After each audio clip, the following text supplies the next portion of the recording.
છેલ્લા 10 દિવસથી ગુજરાત રાજ્યનું રાજકોટ શહેર નજીક થોડા આગળ જઈએ તો ત્યાં ગોંડલ આવેલું છે ને ગોંડલનો એક ચકચારી કિસ્સો હજુ પણ યથાવત છે ને ચકચાર મચી જવા પામી છે। નવા નવા પુરાવાઓ સામે આવી રહ્યા છે, નવા નવા સીસીટીવી ફૂટેજો સામે આવી રહ્યા છે, પરંતુ હવે એક પોસ્ટ વાયરલ થઈ છે અને હેશટેગ સાથે થઈ છે અને લખ્યું છે ચલો ગુજરાત। નમસ્કાર, આપ જોઈ રહ્યા છો ન્યૂઝરૂમ અને આપની સાથે હું છું ભાવિક। ગોંડલમાં એક રાજસ્થાની પરિવાર રહેતો હતો અને એમણે એ પાઉંભાજીનો ધંધો કરતા હતા અને ત્યારબાદ એ પપ્પા અને દીકરા વચ્ચે ઝઘડો થાય છે। રાજસ્થાની પરિવારના એ પપ્પા અને દીકરો વચ્ચે ઝઘડો થાય છે, ત્યારબાદ એ દીકરો ગુમ થઈ જાય છે। પોલીસ ફરિયાદ નોંધાય છે અને એ ગુમ થયેલા યુવકના પિતા એવી ફરિયાદ નોંધાવે છે કે મારા દીકરાને ગુમ કરવામાં અને મારવામાં હાથ જયરાજસિંહ જાડેજા, પૂર્વ ધારાસભ્ય, અને એમનો દીકરો ગણેશ જાડેજા, આ બંનેના નામ લખાવ્યા અને આ બંનેના નામ સામે આવતાની સાથે જ ફરી એકવાર ગોંડલનું રાજકારણ ગરમાયું છે અને લોકમુખે ચર્ચાઈ રહ્યું હતું કે શું ખરેખર આવું થયું છે। ત્યારે પોલીસે પણ ઝીણવકતાપૂર્વક તપાસ કરી અને લગભગ 5-7 દિવસથી જે ગુમ થયેલા યુવકની શોધખોળ કરવામાં આવી રહી હતી, એ શોધખોળ કરતા યુવકની ડેડ બોડી કુવાડવા નજીકથી મળી આવે છે ત્યારે ચકચાર મચી જવા પામે છે। ત્યારે આખો આ ગુજરાત એ ગોંડલનો મુદ્દો છેક રાજસ્થાન સુધી પહોંચે છે। રાજસ્થાનના સાંસદ, અમુક એવા ધારાસભ્યો કે જે પ્રતિક્રિયાઓ આપે છે, ટ્વીટ કરે છે, પોસ્ટ કરે છે અને કહે છે કે આવી દાદાગીરી, અને ગુજરાત રાજ્યના ગૃહમંત્રી બધા જ લોકોને, સીએમને ને બધાને ટેગ કરીને કહે છે કે ગુજરાતમાં ગુંડા રાજ ચાલે છે, અમારા લોકોને ત્યાં જીવવું મુશ્કેલ બન્યું છે, ત્યાં અમુક એવા લોકો એમને ઝૂંટી રહ્યા છે, મારી રહ્યા છે, મર્ડરો કરી રહ્યા છે। ત્યારે એક પોસ્ટ વાયરલ થઈ છે, હું તમને વંચાવવા માંગુ છું। મારી પાસે પોસ્ટ આવી છે, એમાં રાજકુમાર ચૌધરીનો ફોટો છે, હેશટેગ છે ચલો ગુજરાત, नरेंद्र मोदी એ બધાને ટેગ કરેલા છે।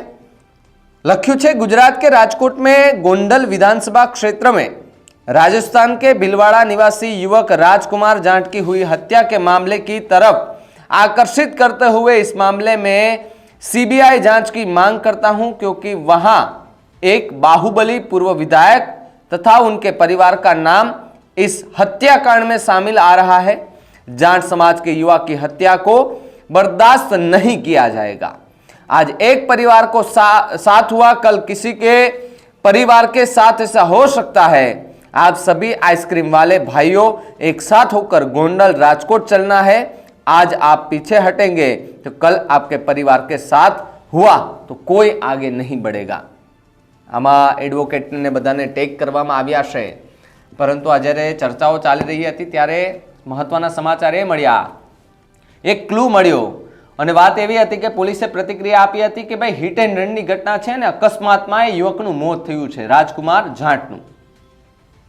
ત્યારે એક બસને પણ કબજે કરી લેવામાં આવી છે સીસીટીવી ફૂટેજના આધારે, કે જે બસ કે જેના લીધે શંકાની સોય લાગે એટલે એ બસને પણ કબજામાં લેવામાં આવી છે ને તપાસ હાથ ધરવામાં આવી રહી છે કે શું ખરેખર આ બસથી જ અકસ્માતને કારણે રાજકુમાર જાટનું મોત થયું છે। આખી ચર્ચા ચાલી રહી હતી, પોલીસ પ્રતિક્રિયાઓ આપી રહી હતી, ત્યારે અલગ અલગ જે એંગલ હોય એંગલોથી તપાસ કરવામાં આવી રહી હતી અને તપાસ દરમિયાન ખૂબ મોટા ખુલાસા થયા હતા। ઓડિયો ક્લિપ વાયરલ થઈ હતી, પિતાની અને પોલીસ પ્રશાસનમાંથી જે વાત કરતા હતા અધિકારી એમની, અને કહેવામાં આવ્યું હતું કે ભાઈ છોકરો, પોલીસે એવું કીધું કે છોકરો ખૂબ ડિપ્રેશનમાં છે અને આજકાલનો નહીં, એ ઘણા લાંબા સમયથી ડિપ્રેશનમાં છે, કારણ કે એ રાજકુમાર ચૌધરી, રાજકુમારે જાટ પિતાથી અલગ રહેતો હતો। પિતાએ એવું કહ્યું કે હા અલગ રહેતો હતો પણ એ યુપીએસસીની તૈયારી કરતો હતો, તે માટે થઈને એણે અલગથી એક રૂમ રાખી દે, તેને હું ત્યાં જતો પણ મળતો પણ। ત્યારે પોલીસ કર્મચારીએ, અધિકારીએ એવું કહ્યું કે એક માતા પિતા તરીકે આપણી એક ફરજ આવે છે કે આપણા છોકરાઓ ડિપ્રેશનમાં છે તો આપણે પૂછવું જોઈએ શું થયું શું નહીં। ત્યારે હવે લોકો એવું કહી રહ્યા છે, લોકમુખે એવું ચર્ચાઈ રહ્યું છે કે આ જે નામ આપ્યું છે ફરિયાદમાં ગણેશસિંહ જાડેજા અને જયરાજસિંહ જાડેજા, પૂર્વ ધારાસભ્ય, એ ખોટી રીતે નામ આપવામાં આવ્યું છે, એમનો કશો જ વાંક નથી। પરંતુ એક દિવ્ય ભાસ્કરનું એક એનાલિસિસ જોયું ને દિવ્ય ભાસ્કરના એનાલિસિસમાં એવું પણ જોવા મળ્યું કે જ્યાં એ જાય છે ત્યાંથી એ યુવકની પાછળથી એક સ્કોર્પિયો ગાડી મળે છે અને બીજી એક 2 વ્હીલર મળે છે, એ જાય છે। તો એ કોણ હતું તેની પણ તપાસ થવી જોઈએ અત્યારે જે પોસ્ટ વાયરલ છે એ છે ચલો ગુજરાત #ટ્રેન્ડ વાળી. એને જોતા એવું લાગે છે કે શું રાજસ્થાનથી લોકો હવે ગુજરાતમાં વિરોધ કરવા માટે આવશે, કારણ કે ઓલરેડી ત્યાં હવે સભા ભરાવાની ચાલુ થઈ ગઈ છે અને અલગ અલગ નિવેદનો સામે આવી રહ્યા છે, આવેદનપત્ર અપાઈ રહ્યા છે, નિવેદનો બધામાં કરાઈ રહ્યા છે, પ્રતિક્રિયાઓ સામે આવી રહ્યા છે. રાજસ્થાનના એ વિસ્તારમાં કે જ્યાં આ લોકો રહેતા હતા એ વિસ્તારમાં લોકોમાં ખૂબ આક્રોશ જોવા મળી રહ્યો છે આખા મુદ્દે. અને આ પોસ્ટ વાયરલ થતાની સાથે જ ગુજરાતમાં અત્યારે ખળભળાટ મચી ગયો છે અને આઈસ્ક્રીમનું કામ કરતા એ મારવાડી લોકો કે જે રાજસ્થાનના લગભગ લોકો અહીંયા એ આઈસ્ક્રીમનો ધંધો કરે છે એ લોકોને કહેવામાં આવ્યું છે કે બધા એક સાથે થઈ અને ગોંડલ પહોંચો. શું ગોંડલ પહોંચીને કંઈ નવા જૂનીના એંધાણ છે કે કેમ? આ પોસ્ટ પરથી અત્યારે ખળભળાટ મચી ગઈ છે. પરંતુ મહત્વની વાત એ છે કે ગોંડલની અંદર જે ઘટના બની એ છેટ રાજકોટના કુવાડવા સુધી પહોંચી અને કુવાડવા પહોંચતાની સાથે ત્યાંથી ડેડ બોડી મળે છે અને ડેડ બોડી ઓપન હતી, કોઈ કપડાં નહોતા પહેર્યા એમણે. અને સીસીટીવીમાં પણ જોયું હતું કે નિર્વસ્ત્ર હાલતમાં એ યુવક ડિપ્રેશનમાં હોય ને તે રીતે રોડ પરથી ચાલીને જતો હતો. આજુબાજુમાં લોકો જે ઊભા હતા એમને જોતા જોતા જતા હતા. કોઈએ પૂછવાનો પ્રયત્ન ન કર્યો શું થયું શું નહીં. એ યુવકની ત્રીજે કે ચોથે દિવસે લાશ મળે છે ને ત્યારબાદ પોલીસ પ્રતિક્રિયા આપે છે કે આકસ્મિક કારણોસર એમનું મોત થયું છે. હિટ એન્ડ રનની ઘટના બની છે. રસ્તા પરથી એક બસ પસાર થતી હશે અને તેની ટક્કરના કારણે યુવકનું મોત થયું હોવાનું પોલીસે રટણ કરી રહી છે.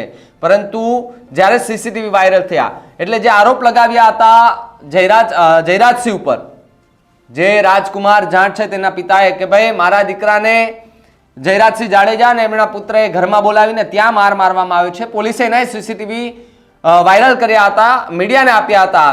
તેમાં સ્પષ્ટ જોઈ શકાય છે કે પેલા બાપ દીકરો ગાડી લઈને નીકળે છે, ત્યાં બબાલ થાય છે. પછી રાજકુમાર જાટ કે જેઓ ગણેશ ગોંડલના ઘરની બહાર એટલે ગણેશગઢ છે તેની બહાર આવીને ઊભો રહે છે. ત્યાંથી પછી ગણેશ એમને અંદર બોલાવે છે, ત્યાં બેસાડે છે. ત્યાં એ રાજકુમાર ચૌધરી ના પિતા પણ આવે છે, એમને સમજાવવાના પણ પ્રયત્ન કરે છે. બસ એટલા જ સીસીટીવી આવે છે.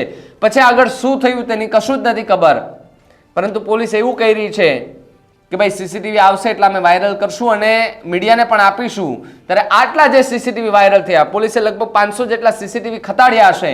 તેમાંથી અલગ અલગ એંગલમાંથી જોવાના પ્રયત્ન કર્યા. એટલે ગોંડલથી નીકળે છે, ભરોડીનું ટોલ નાખું આવે છે, ત્યારબાદ ખોડિયાર હોટલ આવે છે, એ સાપરથી આસપાસ નીકળે છે, ત્યારબાદ અમદાવાદ રાજકોટ નેશનલ હાઈવે પરથી પસાર થતો દેખાય છે. એક આશ્રમમાં જઈને બેસે છે ત્યારે એમણે કંઈક જાડું સ્વેટર પહેર્યું હશે એવું બધું દેખાય છે. ત્યારે સીસીટીવી વાયરલ થયા અને મીડિયાને આપ્યા. ત્યાર પછી પણ આરોપ પ્રત્યે આરોપ લાગી રહ્યા હતા ને જે રાજકુમાર જાટ છે તેની બહેને પણ નિવેદન આપ્યું હતું સિવિલ હોસ્પિટલમાં જ્યારે ડેડ બોડી સ્વીકારવા માટે ગયા ત્યારે કે મારા ભાઈ સાથે ખોટું થયું છે ને હું મારા ભાઈ માટે લડવાની છું. આજે પોસ્ટ વાયરલ થઈ છે ચલો ગુજરાત વાળી, એ મુદ્દે તમારું શું માનવું છે એમને કમેન્ટ કરીને ખાસ જણાવજો. અને જો તમે અમારી ચેનલને સબસ્ક્રાઇબ ન કરી હોય તો અમારી ચેનલને સબસ્ક્રાઇબ કરી લેજો, બેલ આઇકનને દબાવી દેજો જેથી કરીને પડે પડના સચોટ સમાચાર તમને તમારા મોબાઈલ પર તરત જ મળી રહે. નમસ્કાર.